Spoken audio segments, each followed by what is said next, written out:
আমি আজ এসেছি শিজুওকার এক বিশেষ জায়গায়।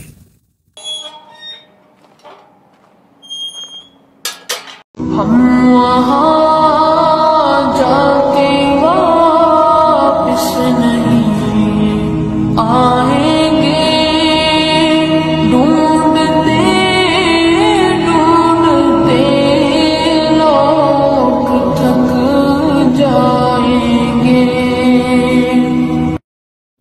জাপানে থেকেও আমরা ইসলামের নিয়ম অনুযায়ী সমাধির সুযোগ পাই, এটাই অনেক বড় শান্তি। জাপানে একটা মসজিদ নির্মাণ করা যতটা সহজ, কিন্তু একটা কবরস্থান তৈরি করা ততটা সহজ নয়।